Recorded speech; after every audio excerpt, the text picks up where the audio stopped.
La estadística en una concepción moderna no es otra cosa más que una disciplina cuyo propósito es describir fenómenos que se manifiestan a través de datos que presentan variabilidad. En esta definición de la disciplina que hoy nos ocupa, si ustedes lo observan, hay dos palabras que están resaltadas. El color original era rojo, no estoy seguro que se vean rojas, pero describir variabilidad son los dos términos que quiero subrayar aquí. Esa es la finalidad última de la estadística. Entender cómo se manifiesta esta variabilidad está más allá de los métodos estadísticos. No nos interesa el cómo, sino el qué es lo que ocurre. Déjenme abundar en esta línea de ideas.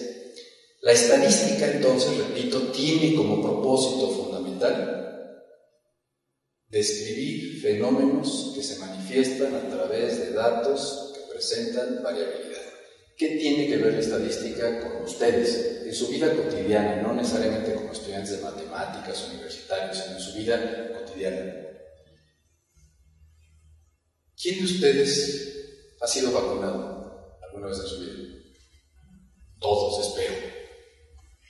¿Y cómo creen que se decide cuál es la dosis con la que se inocula una persona cuando se vacuna?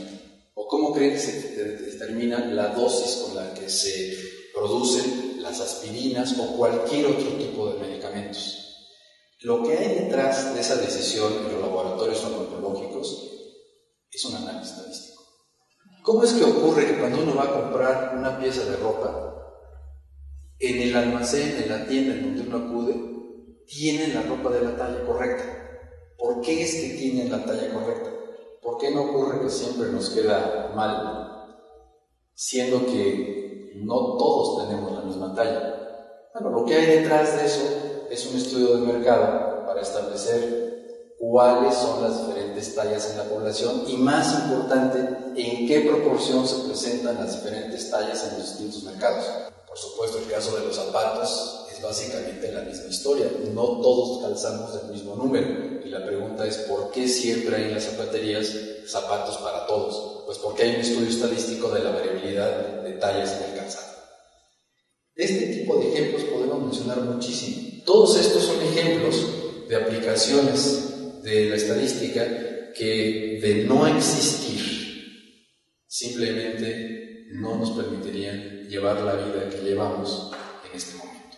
Bueno, pues ahora sí les voy a mostrar cómo funcionó este asunto. Solo para su información, el mecanismo fue un mecanismo muy complejo porque en la práctica lo que ocurre es que, repito, estas 7.597 casillas están dispersas en todo el territorio nacional. Tuvimos que recurrir a 7.597 personas a las cuales se les informó en la mañana del día de la elección cuál era la casilla a la que tenían que acudir para reportarnos la información. A estas personas se les había dotado antes con o bien teléfonos regulares, o bien teléfonos celulares, o bien radioteléfonos, o incluso, en las zonas más alejadas, teléfonos satelitales, para que pudieran reportar su información con un código encriptado a un centro de acopio distrital, en donde de nuevo la información se volvía a encriptar y se enviaba a través de la red de cómputo del IFE a una instalación en el centro de la Ciudad de México, en Viaducto Tlalpan, en la Ciudad de México, en la zona sur, donde recibíamos esa información. Ahí se desencriptaba y se nos ofrecía a los miembros del comité para que pudiéramos construir los escenarios. Repito, la primera fase era la recolección de la casilla, la segunda era la transmisión a través de teléfono, radio o teléfono satelital a los centros de acopio, y la última fase tenía que ver con la llegada de esa información a las instalaciones donde el comité técnico procesaba esta información. Esta información se empezó a generar a partir del momento en que cerraron las casillas. En esta elección, las primeras casillas se empezaron a cerrar por ahí de las 6:30 de la tarde. Acuérdense que legalmente las casillas cierran a las 6, salvo que haya gente en la fila. Una vez que cierran, se produce el escrutinio. Entonces, hay que esperar a que terminen de contar los votos para poder recolectar la información. Como van a ver aquí, los primeros reportes se generaron a las 6:45. Y además, por supuesto que a esa hora pues hay unas poquitas casillas que ya tienen información disponible del total de casillas en la muestra. Lo que ocurre cuando ya tenemos las primeras casillas es que podemos generar escenarios, pero están basados en un trocito de la muestra. Al cabo de 5 minutos, la red de cómputo que teníamos disponible recogía todo lo demás que hubiera sido ya capturado y nos los volvía a enviar en un proceso de acumulación de información. Cuando llegaba la segunda remesa con lo que originalmente teníamos más lo nuevo, volvíamos a procesar y a generar los escenarios. 5 minutos después hacíamos lo mismo y así estuvimos haciendo esto cada 5 minutos hasta que llegó el momento de anunciar el resultado. Para obtener este tipo de diagramas. Muy bien, pues vamos a ver ahora sí los resultados. Y aquí me voy a ir un poco más atrás, porque este método se puso en marcha no en 2012, sino lo pusimos en marcha a prueba la primera vez en 2006. Así que les voy a mostrar el resultado del análisis de 2006 y luego vemos el de 2012, que son, desde el punto de vista metodológico, la misma cosa, excepto que los resultados no son exactamente los mismos. Muy bien, 2006. Estos son los diagramas como los que les había comentado hace un rato. Lo que estamos haciendo es generar 10.000 escenarios para cada par de candidatos. Aquí el color se introdujo como un elemento de clarificación en el análisis de los gráficos. Aquí se está representando con el color verde, en 2006, la coalición que lideraba el PRI, el azul es el partido del PAN, y este color que en mi versión es entre amarillo y naranja y en pantalla aparece como café, amarillo, pardo, sería la coalición que lideraba el PRD. En el 2006 la información llegó mucho más temprano porque había menos requisitos para que pudieran cerrarse las casillas temprano si habían terminado la votación antes de las 6 de la tarde. Entonces a las 6 de la tarde, el 2 de julio de 2006, había llegado el 0.04 de la muestra, 3 casillas de las 7.500. Y con esas 7.500 produjimos el primer diagrama. Aquí están a pares, PRI contra PAN, PRD contra PRI y PRD contra PAN. Y básicamente lo que se observan es que están prácticamente partidas por la mitad de las nubes de puntos, con lo cual básicamente en ese momento, como era natural, la probabilidad de que ganara, si ponemos a competir PAN contra PRI, la probabilidad de que ganara uno u otro era prácticamente un medio. Si ponemos a competir el PRD contra el PRI, lo mismo, y si ponemos a competir el PRD contra el PAN, la misma historia. Vamos a dejar correr el reloj. 18.5.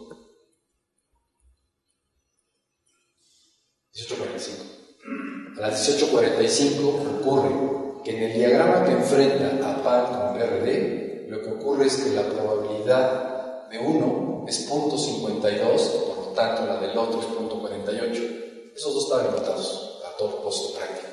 Pero lo más notable de estas gráficas son las dos de arriba. ¿Alguien puede ver un puntito verde? Se fue. Ahora, el porcentaje de muestra que habíamos registrado aquí era apenas del 8.45 de la muestra. Si de los 7.500 apenas teníamos menos del 10%, apenas tenemos menos de 700 de las casillas. ¿Qué ocurrió después?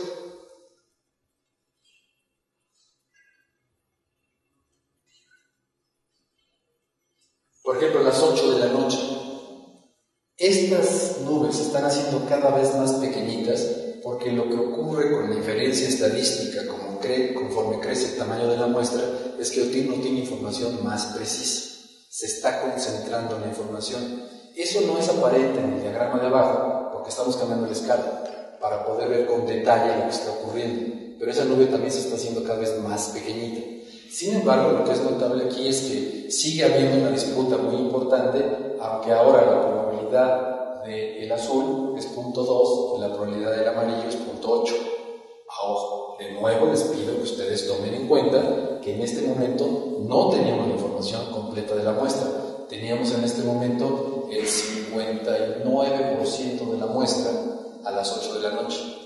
El proceso siguió acumulando. Cada uno de estos conjuntos de gráficas, como decía hace un rato, se produjo cada 5 minutos.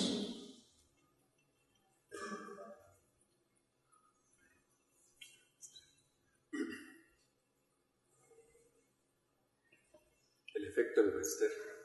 El efecto del Wester. ¿Qué ven ahí?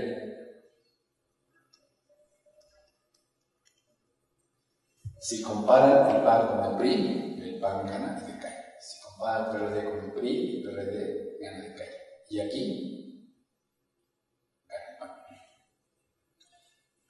Este patrón ya no cambió sustancialmente hasta las 10:15, que fue el momento en que teníamos como hora límite para anunciar y transmitir la información al Consejo General del IFE. No tuvimos oportunidad de reconectar toda la muestra. Como ustedes observan, aquí nos faltó el 4.9 de la muestra, pero la verdad es que la evidencia aquí era muy importante. Ahora, debo decirles una cosa.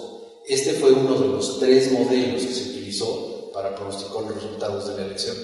Eso es lo que se llamaba en la literatura de la época el modelo bayesiano del conteo rápido. Hubo otros 2 modelos que siguieron otro tipo de esquema, en donde lo que se hacía no eran este tipo de diagramas. Lo que se hacía era estimar los intervalos en los que oscilaban los porcentajes de votación a favor de cada partido.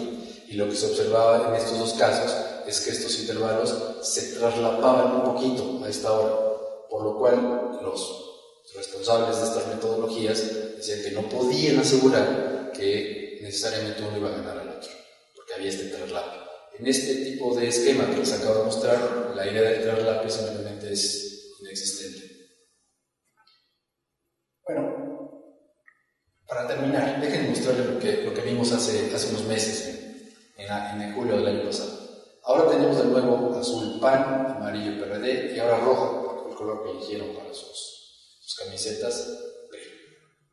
A las 18:51, que fue el primer momento en que tuvimos acceso a una fracción de la muestra que no llegaba ni al 1%, era el 0.63%, se veía que entre PAN y PRD la cosa estaba muy peleada y la situación para el PRI era muy diferente, pero era muy diferente en un sentido radicalmente distinto al que ocurrió hace 6 años. Vamos a correr la historia. A las 7:20. Lo que ustedes observan aquí es que PRD parece ser que está un poquito por arriba del PAN, pero entre PRI y PAN y PRI y PRD ganan. Son resultados que aún no tienen un valor definitivo, ni siquiera como ejercicio estadístico, porque apenas teníamos el 4.4 de la muestra. Vamos a ver qué pasó una hora después, a las 8 de la noche. Sigue este patrón donde el PRD, el PRI está por encima de los 2 partidos y además el PRD está por encima del PAN. Una hora más de información. La misma idea. Y una hora más. Esta es la información. Paramos ahí. A las 22:30. De hecho, con una fracción de la muestra menor que hace 6 años, con solo el 82.4%. Por supuesto, debo de decirles que no solamente que consideráramos que esta fracción era ya una fracción importante de la muestra, sino que además había un monitoreo que nos decía cómo la muestra se estaba distribuyendo a lo largo de todo el país para ver si había una entidad federativa o un distrito que nos estuviera faltando. Y en este momento sabíamos que no había ninguna entidad que nos faltara, ningún distrito, y podíamos entonces estar confiados en que teníamos resultados razonables. Bueno, pues déjenme terminar esta conferencia volviendo a la pregunta original. ¿Qué sería de la vida, de la de ustedes, de la mía, de la de todos nosotros sin la estadística? Pues probablemente seguiríamos buscando a los animales en lugares incorrectos. O probablemente seguiríamos ofreciendo ofrendas a los dioses para tratar de que el designio del destino nos fuera favorable. O probablemente seguiríamos intentando curar a las personas mediante sangrados o métodos que solamente eran famosos en la Edad Media. Por supuesto, la revolución industrial del siglo XIX no podría haber tenido efecto, porque parte del éxito de la revolución industrial es el control de calidad.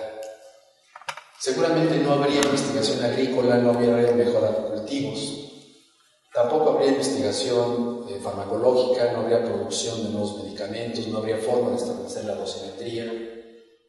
Por cierto, la forma más moderna de la investigación en física no existiría, porque está montada sobre una base estadística. El principio de incertidumbre de Heisenberg es el primer punto de despegue de una visión de los fenómenos físicos, en particular a nivel de partículas elementales, en donde es necesario considerar la incertidumbre y la variabilidad como parte inherente de los procesos físicos.